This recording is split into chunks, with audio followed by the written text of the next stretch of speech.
Ia adalah pembunuh bayaran kelas kakap. Pria mabuk adalah sasaran malam ini. Tidak ada rasa panik setelah membunuh orang. Menggantungkan tas wallnya, satu lompatan, dapat melompat di ketinggian 100 meter.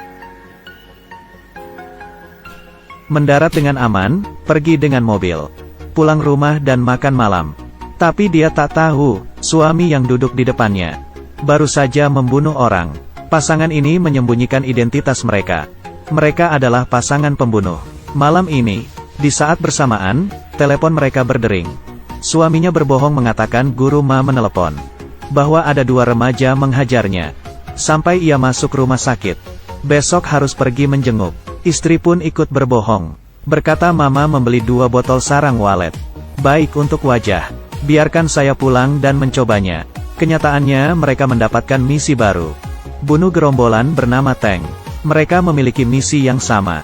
Organisasi mengharuskan target diblokir di perbatasan antara 2 negara. Target muncul. Wanita tidak panik. Tetap santai sambil minum. Karena perjalanan yang dilewati sasaran telah dipasang bom. Dia hanya perlu menunggu dengan sabar. Saat alarm berbunyi, ada seseorang masuk ke dalam jebakan. Melihat menggunakan teropong, seorang pria membawa senjata bazooka. Celaka, ia mengambil M16 dan meletuskan 1 tembakan. Ternyata orang tersebut adalah suaminya. Dia beruntung memakai baju anti peluru. Suaminya membalas menggunakan senjata bazooka. Ledakan dahsyat itu membuat sasaran terkejut.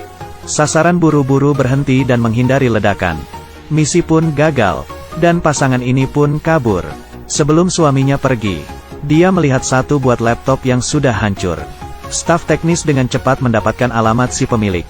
Sebuah gedung kelas atas yang berada di New York.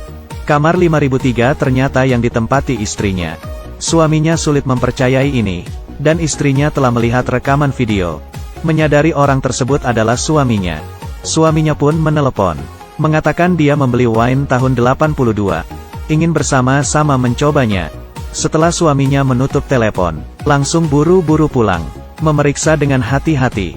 Ternyata istrinya telah menuangkan wine itu. Takut istrinya menaruh racun, dia berbalik dan membuangnya. Mengambil pisau dan menyimpan di dalam baju saat istrinya tidak memperhatikan.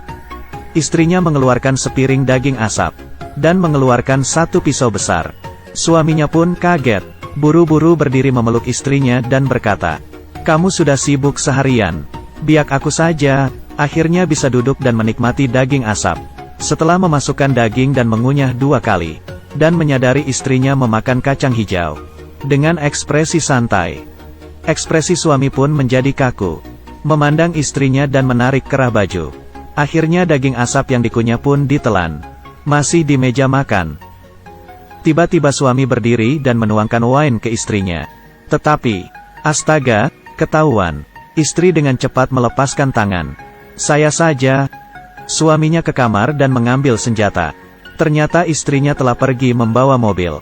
Ternyata percintaan 6 tahun. Ternyata adalah musuh dalam organisasi. Suaminya pun dengan cepat mengejar. Karena buru-buru kaki pun terkilir. Suaminya tertegun, keluar dan ingin meminta maaf. Tetapi istrinya sudah keburu marah. Dia tidak menyangka suaminya ingin membunuhnya. Dia pun menginjak pedal gas. Hentikan mobil. Saat suaminya masuk dan memecahkan kaca mobil, dia melompat keluar dari mobil. Sekarang, dalam 48 jam mereka harus menyingkirkan salah satu. Pagi hari di hari kedua, istri membawa bawahan pulang ke rumah. Mulai memeriksa seluruh ruangan dan kamar.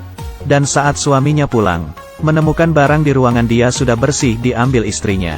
Dia benar-benar kesal, langsung mencari istrinya di kantor. Tetapi tetap saja lambat selangkah. Istrinya telah memasang alarm sebelumnya. Mereka telah memusnahkan semua data. Mereka kabur dengan alat gantung. Melihat suaminya datang istrinya pun tersenyum. Dengan cepat kabur ke gedung seberang. Dan saat melihat istrinya dia pun tidak melepaskan tembakan. Waktu yang tersisa hanya 18 jam. Suami mendapatkan petunjuk dari data yang terbakar. Sampai ke gedung persembunyian istri. Saat menaiki lift, mendadak alarm berbunyi. Ini adalah perangkap istrinya. Di dalam lift telah dipasang bom. Istrinya meminta suami agar cepat meninggalkan kota. Tetapi suaminya tidak takut malah menantang. Berkata saya menyerah. Kamu ledakkan saja. Istrinya senyum kesal. Berkata kalau begitu selamat tinggal. Kali ini membuat istrinya panik. Apa yang terjadi? Bukankah kamu sudah bilang selamat tinggal? Istrinya keluar, melihat lift yang jatuh dengan linglung.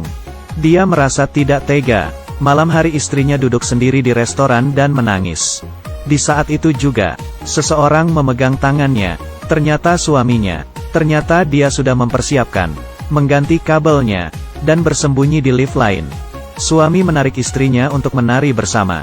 Mereka kelihatan mesra, namun nyatanya mereka saling menguji. Suaminya mengambil pisau kecil dari kaki istrinya. Istrinya mengeluarkan senjata dokter celana suaminya. Sudah tidak ada senjata lagi. Tapi duri di dalam hati belum dikeluarkan. Suaminya berkata kita menjadi seperti ini karena ulah kamu. Karena kamu menganggap pernikahan adalah misi. Dan istrinya menjawab lalu apakah saya adalah misimu?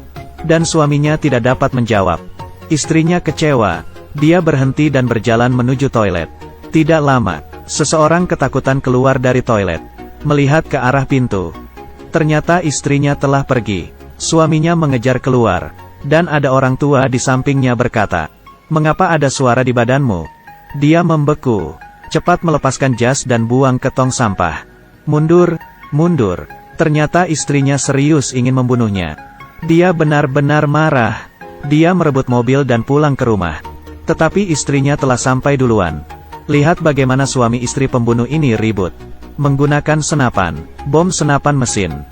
Peluru telah habis dipakai. Mereka mulai menggunakan tinju. Di saat ini, saat bersamaan mereka maju selangkah. Organisasi menuntut mereka membunuh lawan dalam 48 jam. Waktu hampir tiba. Mereka masih belum bertindak. Dia menyuruh suaminya cepat menembak. Tetapi suaminya menurunkan senjata. Waktu masih berjalan. Tetapi ini adalah malam paling bahagia di pernikahan mereka. Lalu mereka duduk dan ngobrol. Suaminya berkata sebenarnya dia buta warna. Istrinya berkata 3 jari dia sudah tidak merasakan apapun. Ini pertama kali mereka berbicara kekurangan sendiri. Hubungan mereka makin dekat. Tetapi mereka lupa akan satu hal. Waktu 48 jam telah berlalu. Kelompok yang ingin membunuh mereka telah sampai. Mereka dengan cepat kabur, mencuri mobil tetangga dan bersiap lari ke kota lain. Tetapi masih diikuti kelompok mereka. Suami istri mulai berjuang bersama. Dan kelompok itu tersingkirkan. Di sini mereka menyadari bersembunyi bukanlah jalan keluar. Pasangan ini memutuskan memimpin, menangkap target yang awalnya akan dibunuh, memanfaatkan dia. 2 pembunuh terkuat keluar. Akhirnya target pun tertangkap. Mereka membawa target ke hotel, menanyakan mengapa 2 kelompok ingin membunuh mereka. Target pun berkata kalian lihat kantong belakang saya. Wanita pun mengeluarkan dan melihat foto dia dan suaminya. 2 pembunuh organisasi yang bermusuhan tidak boleh bersama. Menjadi pasangan. Organisasi membuat jebakan dan membuat mereka saling membunuh. Dan target ini adalah perangkap. Keberadaan mereka telah terlacak.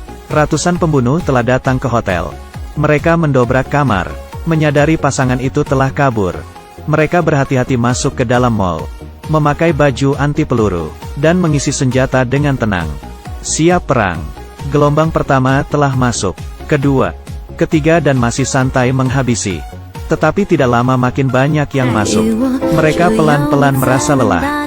Di saat inilah, istrinya tertembak dan terluka. Suaminya dengan cepat menyelamatkan. Mereka masuk sembunyi di dalam gudang kecil. Membuka baju, ribuan peluru telah menembus baju anti peluru. Dan mereka telah dikepung. Tetapi mereka saling tersenyum. Asal mereka bersama menghadapinya. Apapun hasilnya juga tidak masalah. Mereka memakai kacamata. Bersama-sama berjalan keluar. Kali ini mereka akan melawan.